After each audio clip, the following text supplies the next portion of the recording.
पावसाळा सुरू होताच ना नवरोबांची पहिली फरमाईश म्हणजे हे कुरकुरीत कॉर्न भजी. त्यांना खूप आवडतात. एकदम क्रंची आणि टेस्टला तर जबरदस्त होतात. कसे बनवायचे चला दाखवते. हॅलो एव्हरीवन, श्री स्वामी समर्थ सर्वांना. आज आपण इथे ना कुरकुरीत अशी कॉर्न भजी बघणार आहे. पावसाळा असो किंवा संध्याकाळची छोटीशी भूक, अशी कुरकुरीत गरमागरम कॉर्नचे भजी मिळाले तर मजाच वेगळी आहे, हो की नाही. त्यासाठी बघा, एक वाटी मका घेतलेला आहे. आता त्यामध्ये बारीक चिरलेली हिरवी मिरची घातली, 2 ते 3 हिरव्या मिरच्या बारीक चिरून घालायच्यात. 1 वाटी बेसन घातलंय, अर्धी वाटी तांदळाचं पीठ घातलंय. तुम्ही समप्रमाणात दोन्ही पीठं वापरली तरी चालतील. त्यानंतर यामध्ये चवीपुरतं मीठ घालायचं आहे. अर्धा चमचा हळद घातली आहे. 1 चमचा काश्मीरी लाल तिखट घातले. अर्धा चमचा भाजलेल्या जिऱ्याची पावडर घातली आहे.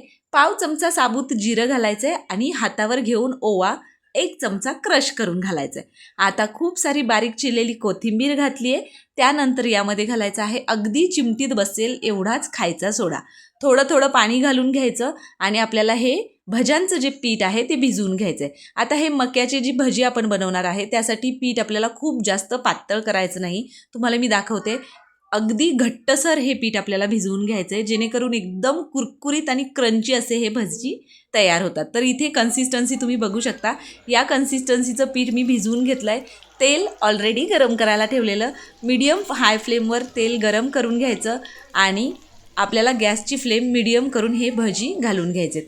छोटे छोटे भजी घालून घ्या, जेणेकरून मस्त आतमध्येपर्यंत ते तळले जातात आणि कुरकुरीत होतात. आता एक साधारण 4 ते 5 मिनिटं मस्त असे हे खमंग भजी तळून घ्यायचे.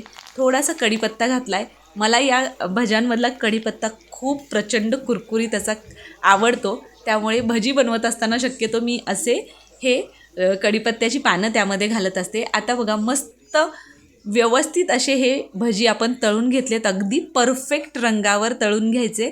आता हे सगळे भजी आपण काढून घेऊया आणि मी तुम्हाला अजून एक बॅच या पद्धतीने तळून दाखवते. तुम्ही एकदा या माझ्या पद्धतीने हे कॉर्नची भजी करून बघा. 1 नंबर होतात चवीला आणि खूप छान. अगदी लहानांपासून मोठ्यांपर्यंत सगळ्यांना आवडतील, सगळ्यांचे फेवरेटच होतील असे हे कॉर्नचे भजी तयार होतात. आता याच पद्धतीने मी दुसरी बॅचसुद्धा घालून घेतलेली आहे. छान लो टू मीडियम फ्लेम ठेवायची. खूप जास्त फ्लेम हाय करायची नाही, नाहीतर बाहेरून करपले जातात, आतमधून पीठ तसंच राहण्याची शक्यता असते. त्यामुळे लो टू मीडियम फ्लेमवर आपल्याला हे छान भजी खरपूस असे भाजून घ्यायचे. तर तुम्ही बघू शकता, अगदी 3 ते 4 मिनिटात छान खरपूस असे भाजले जातात. खूप जास्त वेळ लागत नाही. आणि आपण नेहमीच कांदा भजी, बटाटा भजी असे भजी खात असतो, पण हे या पद्धतीने बनवलेले कॉर्न भजी तुम्ही एकदा ट्राय करून बघा. जबरदस्त लागतात. बाहेर पाऊस पडत असेल आणि हे जर गरमागरम भजी हातात आले ना, तर मग काय मज्जाच येते खायला.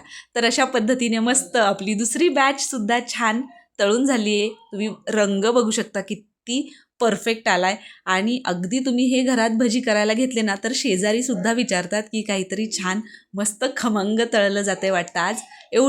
एवढा छान घरभर याचा सुवास पण पसरला होता.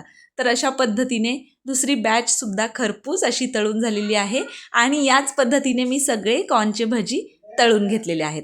तर इथे बघा, मस्त आपली कॉर्न भजी तयार झालेली आहे की नाही. एकदम सोपी रेसिपी आहे, झटपट तयार होतात. अगदी गरम गरम भजी हे तुम्ही 15 ते 20 मिनिटात, तुमचं जर स्पीड बऱ्यापैकी चांगलं असेल तर 15 ते 20 मिनिटं खूप झाली.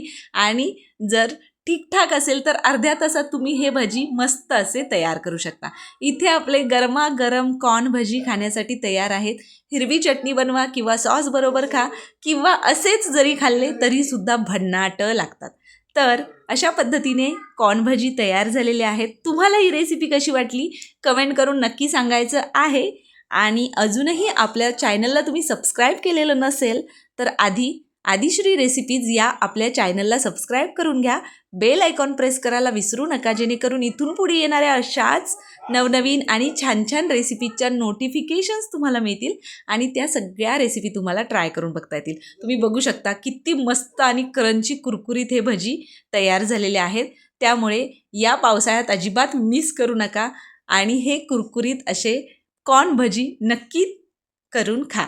चला तर मग, रेसिपी आवडली असेल तर लाईक करा, मित्रमैत्रिणींबरोबर शेअर करा. भेटूया अशा एका नवीन रेसिपीसोबत. तोपर्यंत बाय बाय.